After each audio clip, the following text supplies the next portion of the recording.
Okay, may mudto na usab kanatong tanan Luzon, Visayas, Mindanao, may mudto Philippines, may mudto world, may mudto universe. Ano na po kita makigala? Dili nga itong tulumanon sa kahanginan, CONA, Catechesis on Air, ug ako lang gihapon kini inyong ubos nga alagad, Reverendo Padre Edwin Academia Agapubino. Pebrero 2 karon mahigala, doon sa ulog kita karon sa presentation of the Lord. No? The presentation of the Lord. The Lord's presentation in the temple. Of course, kining mauga kalihukan, gikuan kini, gitagaan kining highlight pinaagi sa pagbindita sa mga kandila. No, pero ato na ron i-explain mga hingala, no? Pero ato di ay wala lang una kita ka-recipe nyo sa mga hingala, ha? Kaya medyo kuan-kuan talo gamay. Tungod lang gini nag-adjust pa ta sa ato ang kining karong bag-o nga pamaagi sa pag-present ani. So medyo kuan-kuan pa ko gamay, murag nag-adjust pa ko. Pero sa dili manugay makuan lagi ni nato, makumpleto ra gini nako ning kuana. So hinay-hinay ta nag-adjust sa ato ang mga kalikukan, ilabi na gayud nga niya na kita ni ining gitawag og teleradyo. Ayan, no? Hala, no, may muto ni ay itong talahorong obispo, Bishop Polito B. Cortez, ang atong station manager, si Father Rama Ata, ang ato usab nga kining station manager dito sa may Acton Rosay, si Brother Elmer Lugatiman. Ug ang tanan gyud nato nga mga ka-lay ministers dato, no? Tanan nato mga kaparian nga nakadungog karon ini nga ato ang pagsilya. Abino ato di ay nga kanong adlaw, no, sa kanang ginaingon mao ang kapistahan sa Candelaria.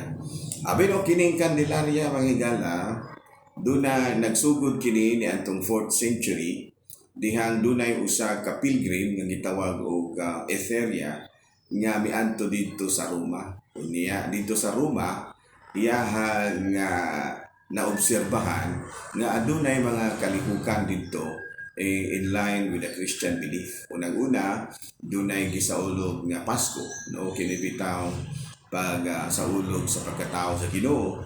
Nya duna po'y gisaulog nga kining Semana Santa.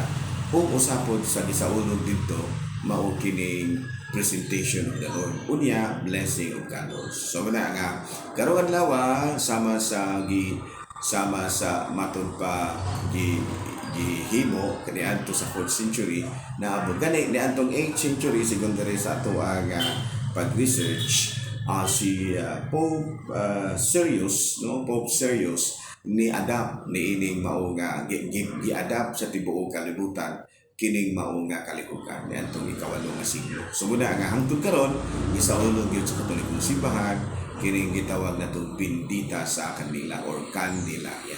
Ano? Abino doon na tayo gamay nga pahimangno po sa ato nga mga gitawag og atong mga tindera kandila, no, nga sa inyong pagpamaligya kandila ayaw mong pamaligya kandila nga bininditahan. Dili na siya pwede, no? Kanang ibaligya ninyo ng anything nga nabinditahan na di na pwede. Na set aside naman na siya. Noon niya, kung inyo ginang ibaligya, ana mo gitawag na itong nahimo nga dili mao. Kanang gitawag na to sa English o simony. No, simony. No, muna nga, ayaw kini nyo nagibaligya, ha? Kanang inyong mga bininditanong kandila, ayaw nagibaligya. Kung mumaligya mong kandila, katong wala pa mabinditahi. Ing nalalaman ang inyong ang ibaligyaan nga, mabinditahin na lang ng ipada. Klaro? Hala, no? So karong adlaw bisa ato pa nga timbayaw, no, o happy birthday ang tanan nga gihinganlan og Candelario o Candelaria. Si Monsignor Larry Katubig, birthday ro niya nyor, mayong mudto din anyor og happy birthday. Okay. Bino ara kita sa mga katekism nato higala, ha? Ato ang mga pangutana. Doon na tayo daghang kay diring mga questions nga ato apong i-share diha ninyo. Pader, nganong gitawag man nato ang mga pari o father? Nga na may nasulat sa Mateo Kapitulo 3, versikulo 9 nga gidili ka na. No, kay matod pa diri kay matod pa gidili kuno ka na. muna yung gidilin na. Pero kanang partiha nga inyo na inyong nabasahan, kinahanglan mong pula nga ato ginasang sabton in the right context, no? Kay kanang doon na maguna siya buti pasabot nga lalum pagyud nga pagsabot niya na panalitan dili ipatawag og Father, buti pasabot nga usara ang ato ang kanang amahan nga ato sa langit, o ang kabuton sa langit ng amahan dili gyud nato pwede nga isapaw no ang matud pa ang kabubuton sa langit ng amahan maogi matuman bisan pa kung sukwahi kini sa kabubuton sa imong kalibutan ng amahan. Klaro ba? Sa ato pa kung ang imong langit kung ang imong amahan sa kalibutan mo ingon nga ayaw simba, simba ka. Kaya kabubuton mo sa langit ng amahan nga imong yung takuron ang adlaw nga Domingo. Ayan, maingon ang imong amahan nga ayaw o kanang moingon ang langit ng amahan nga pangawat. Ang kalibutan ng amahan nga pangawat dong. Dili gyud ka mangawat. Nga naman tungod kay gisugo man sa langit ng amahan nga dili ka mangawat. Klaro ba? In other words, ang kabubuton sa langit ng amahan maugyoy pinaka-importante ug maugyoy imong sunod. Okay, klaro? Ano sumuna? Pero kung mayon ka anong tawgon man gyud og amahan. Tubag niya na kung atong basahon sa mga gala ha, kaya nawala rin ako. Kung atong basahon sa unang sulat ni San Pablo nga sa Corinto, Kapitulo 4, versikulo 15, kay bisan pa kung doon na kamoy napulo kalibo ka mga magtutudlo diya kay Kristo, usan lamang ang inyong amahan. Kaysa inyong kinabuhi diya kay Kristo Jesus, naghimo ako nga inyong amahan, pinaagi sa akong pagdala sa maayong balita nga kanino. So sa gisulti ni San Pablo, nahimo ako nga inyong amahan tungod sa akong pagdala sa maayong balita nga kanino. So di ba sabot nga tungod kay nagdalaman si San Pablo sa kining pagtulunan ni Kristo ngadto kanila, gitawag siya og amahan. Mao man usab kaming mga kaparian, gitawag usab kami og mga amahan tungod kay nagdalaman kami sa pulong sa Dios diha kanino. Ano? Kaya mamatod pa ni San Pablo. Sa atong panabot nga Katoliko, dili nato kana bitong iliteral, no, ang mga gipangdili nga dili patawag og amahan. Ano ba? Tungod kay aduna man gyoy lalum nga pagpanabot niya na. Okay. Laing pangutana. Laing pangutana dili mahigala. Nganong kandila man ang dagkutan, Padre? O nga kanang magampo. Nganong kandila man gyud, nganong dili man kining gitawag lamparilya. Patud ba, no?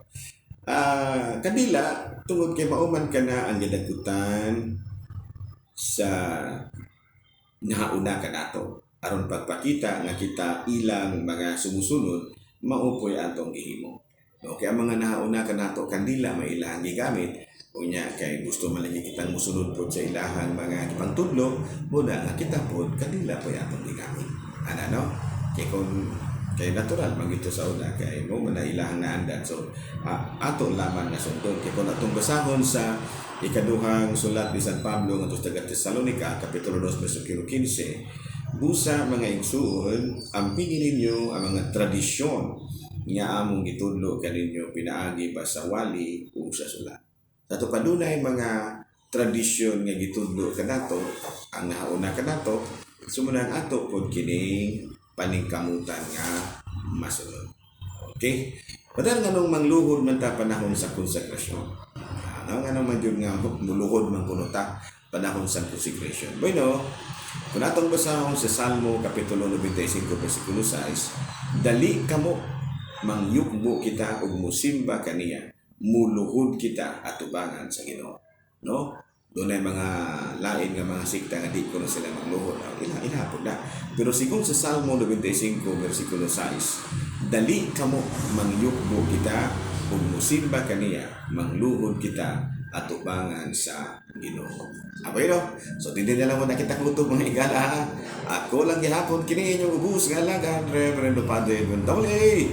Manabilit na usab kaninyo o manalangin ka nato ang Diyos nga magkagahom sa tanan, Amahan, Anak, Espiritu Santo. Amen.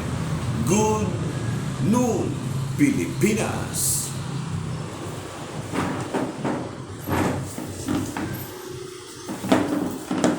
Sa kagawa tayo, may microphone na.